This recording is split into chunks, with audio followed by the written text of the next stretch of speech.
बहुत सारे ऐसे बच्चे हैं जो शायद अभी तक इस बुक को खोल के नहीं देखे होंगे and they are preparing for NEET.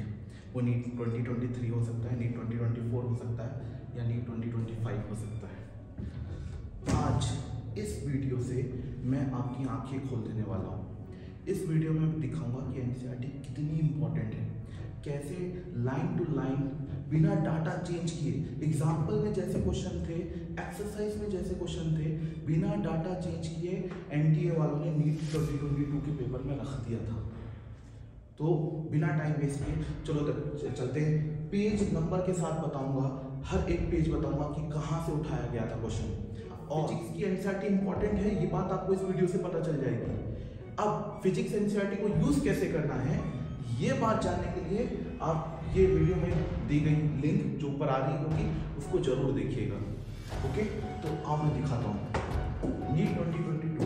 ये देखो, ये जो पहला क्वेश्चन नीट 2022 में आया हुआ था, फ्लाई व्हील। आप देख रहे हैं डाटा भी बिना चेंज किए, ये rotation chapter, rotational motion chapter से क्वेश्चन नंबर 7.14 पेज नंबर 168। आप देखिए डाटा तक चेंज नहीं किया था। एग्जांपल, सॉल्व एग्जांपल का क्वेश्चन है, ये सॉल्व एग्जांपल का क्वेश्चन है। आइए नेक्स्ट देखते हैं।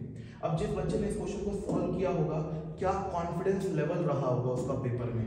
ये देखिए दूसरा क्वेश्चन देखिए, ये भी नीट 2022 फ्री फॉलिंग। ये देखिए, ये motion in straight line, example number 3.6 question page number 50। आप देखिए, ये Galileo's law of odd number, ये एक एग्जांपल था, इसका ये रिजल्ट था, प्रूफ करना था। इसी रिजल्ट को ऑप्शन में देके पूछ लिया था। अब जिस बच्चे ने ये एग्जांपल करके रखा होगा उसके लिए कितनी बड़ी कितनी छोटी बात होगा, उसका कॉन्फिडेंस लेवल सोचिए। ये बात नहीं है कि क्वेश्चन आपका बना कि नहीं बना, कॉन्फिडेंस लेवल सोचिए कि कॉन्फिडेंस लेवल क्या रहा होगा। नेक्स्ट क्वेश्चन देखिए, कैपेसिटर, ये electric potential and capacitance, example number 2.10 page number 82। 12th के एनसीईआरटी से आप देखिए डाटा तक चेंज नहीं किया है, सीधा का सीधा क्वेश्चन, सीधा का सीधा क्वेश्चन।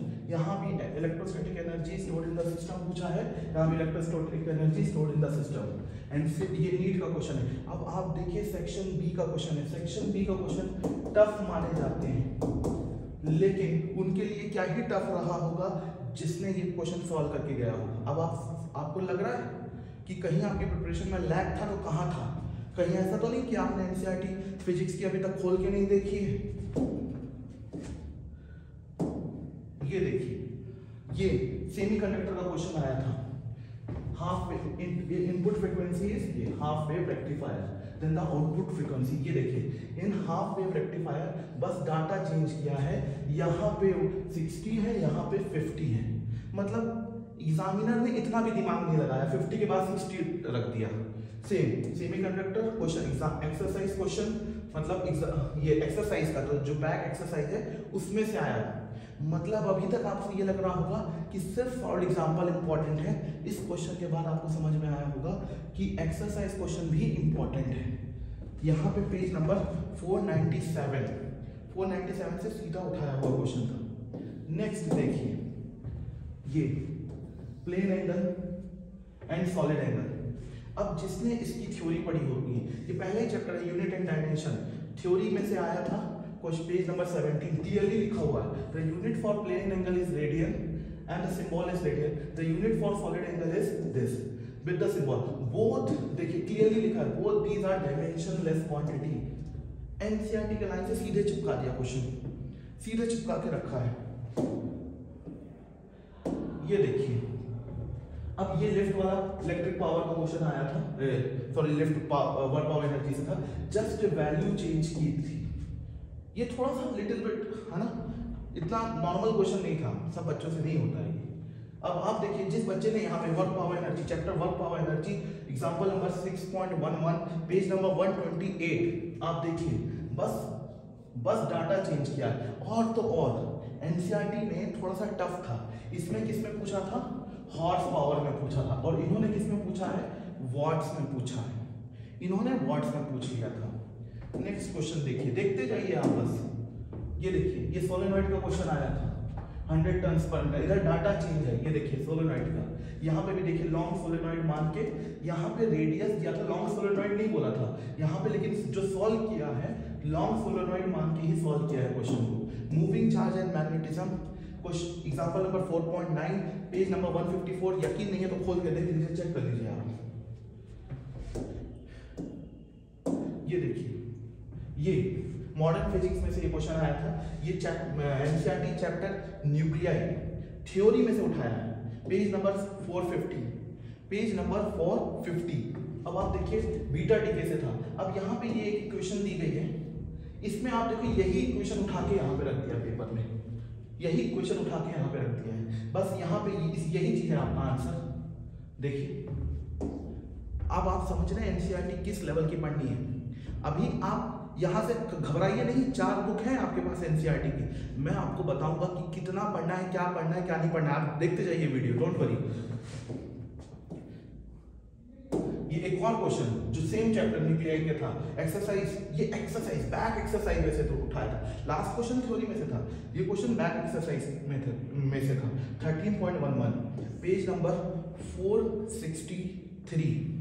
अब आप देखिए यहाँ पे बस डाटा चेंज किया हुआ है, यहाँ पे आप देखिए दूसरे फॉर्मेट में, ये x आपको पता है ना, ऐसे हम एटॉमिक नंबर देते हैं, इस फॉर्मेट में दिया था, यहाँ पे डायरेक्टली थोड़ा सा सिंपल बना के दिया है और डाटा चेंज किया। यहाँ 197 है, दिख नहीं रहा प्रिंटिंग में, थोड़ा सा ये क्वालिटी इमेज का मैंने स्क्रीनशॉट लिया तो क्वालिटी डिग्रेड कर गई।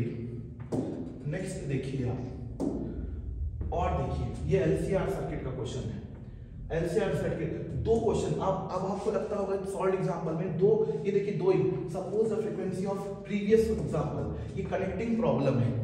इन 2 प्रॉब्लम से ये देखिए, what is the frequency of source at the resonance occur if the at the which resonance occur. तो मतलब आप देखिए यहाँ पे देखिए L दिया हुआ है 25, यहाँ पे L जो है सिंपल दिया हुआ है। तो एनसीईआरटी का ही क्वेश्चन है, लेकिन इसको थोड़ा सा और सिंपल करके पूछ रहा है एनटीए वाला। अल्टरनेटिंग करंट में से था। अब आप नेक्स्ट देखिए, ये अब आप देखिए ये क्वेश्चन था, यहाँ पे ये ईएमआई से ये क्वेश्चन आया था, बेसिकली ईएमआई चैप्टर का था, ये भी एग्जांपल में से शॉर्ट एग्जांपल 6.3 में से था, पेज नंबर 208। अब आप देखिए यहाँ पे horizontal component of earth magnetic field लिया था, यहाँ पे क्या लिया गया है, vertical component of earth magnetic field लिया गया है। बस इतनी ही अंतर है, बस इतना अंतर है, बाकी कोई अंतर नहीं है। अब जिसने ये क्वेश्चन सॉल्व किया हुआ होगा, क्या उसको नहीं ये क्वेश्चन बहुत इजी लगेगा?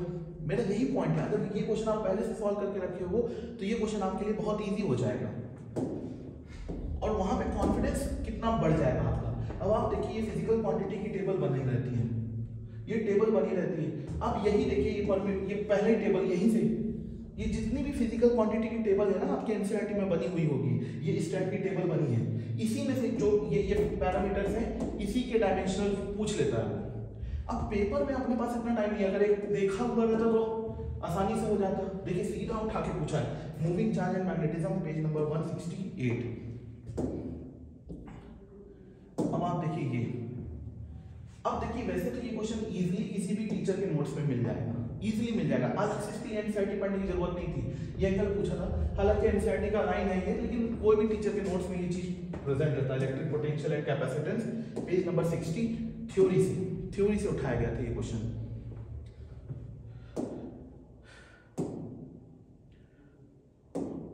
अब आप देखिए ग्रेविटेशन का ये पूछा था आपसे, ग्रेविटेशन चैप्टर से ये डिफरेंट डायमेंशनल फॉर्मूला पूछे थे। आप ग्रेविटेशन चैप्टर में जाओगे, पेज नंबर 199 में ये जो फिजिकल क्वांटिटी वाली जो टेबल बनी हुई है, जिसमें इनके यूनिट्स और डायमेंशन बताए गए हैं, आप देखिए उसी को as it is match the column करके पूछ लिया है। इतना मेहनत भी नहीं कर रहे हैं, एज इट इज। ये देखिए ग्रेविटेशनल कांस्टेंट, पहला ग्रेविटेशनल कांस्टेंट, दूसरा gravitation potential energy, gravitational potential, gravitational intensity, मतलब ऑर्डर भी चेंज नहीं हुआ है, ऑर्डर चेंज नहीं हुआ। इसका ये प्रूफ है इस बात का कि यहीं से ये क्वेश्चन बनाया गया है।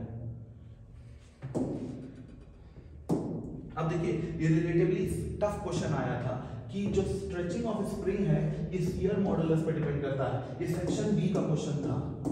स्ट्रेचिंग ऑफ स्प्रिंग जो है शियर मॉडुलस पे डिपेंड करता है। अगर आप chapter mechanical properties of matter देखेंगे, उसमें पेज एक्सरसाइज क्वेश्चन में 9.4 पेज नंबर 239 248 आप उसमें देखोगे क्वेश्चन में the stretching of coil is determined by it's shear modulus. True और फॉल्स वाला क्वेश्चन है, ट्रू और फॉल्स, सीधे ट्रू फॉल्स से क्वेश्चन उठा के यहाँ पे रखा गया है। अब इसका रीजन यहाँ से आया, देखिए बेटा ये जो अल्टीमेट स्ट्रेंथ होता है इसी को हम क्या बोलते हैं, टेंसाइल स्ट्रेंथ बोलते हैं। अल्टीमेट स्ट्रेंथ को ही हम टेंसाइल स्ट्रेंथ बोलते हैं। अब कॉपर और स्टील का जो अल्टीमेट स्ट्रेंथ है वो सेम है, मतलब इसकी टेंसाइल स्ट्रेंथ भी क्या होगी, सेम होगी। तो टेंसाइल स्ट्रेंथ क्या है, सेम है।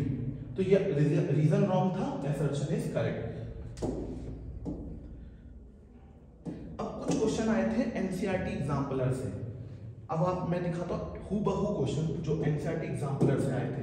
ये देखिए, ये थर्मोडायनामिक्स का क्वेश्चन आया था, ये NCERT exemplar question number 2.1 direct उठा के देख लीजिए, कॉपी पेस्ट, डायग्राम भी चेंज नहीं किया है, ऑप्शन भी चेंज नहीं किया है, डायरेक्ट कॉपी पेस्ट कर दिया है। लेकिन इसका ये मतलब नहीं कि ये क्वेश्चन सॉल्व ये आपको अपने टीचर के नोट्स में आसानी से मिल जाएगा। ये इतना सिंपल क्वेश्चन, इसके लिए अलग से एनसीईआरटी एग्जाम्पलर सॉल्व करने की जरूरत नहीं थी। अब आप देखिए ये मॉडल, ये सेमीकंडक्टर का क्वेश्चन, लॉजिक गेट का, ये भी एनसीईआरटी एग्जाम्पलर का क्वेश्चन है 14.8, एनसीईआरटी एग्जाम्पलर क्वेश्चन 14.8 डायरेक्ट उठा के रखा गया है। ये एक सिमिलर क्वेश्चन पीवाईक्यू में भी था, नीट प्रीवियस ईयर क्वेश्चन में भी था। तो इसके लिए आपको अलग से एनसीईआरटी एग्जाम्पलर मैं फिर भी अभी भी रिकमेंड नहीं करूंगा, लेकिन अगर आपको बहुत जोश है तो आप क्या कर सकते हैं कि कुछ टॉपिक जो सिंपल क्वेश्चन है जो आपको लगता है नीट लेवल के हैं वो कर सकते हैं। लेकिन अब देखिए बेटा, आपको एनसीईआरटी का एग्जांपल समझ में आया होगा, एनसीईआरटी का आपको इंपॉर्टेंस समझ में आया होगा। अब ये नहीं भाग के ये इतनी मोटी जो 4 बुक है, ये तो सिर्फ 12th की है, ऐसी 11th की भी है, आप जाके घोटना शुरू कर दें, ऐसा नहीं है। अब एनसीईआरटी को यूज कैसे करना है, फिजिक्स के एनसीईआरटी को यूज कैसे करना है, कौन से चैप्टर की थ्योरी पढ़ना है, कौन से चैप्टर का क्वेश्चन सॉल्व करना है, कौन से चैप्टर का एक्सरसाइज क्वेश्चन सॉल्व करना है, ये सब कुछ मैंने इस वीडियो में बता के रखा है। ये जो आपको यहाँ कहीं लिंक दिख रही होगी, इसमें जाके क्लिक करिए एंड फिजिक्स एनसीईआरटी को कैसे यूज करना है आपको समझ में आएगा।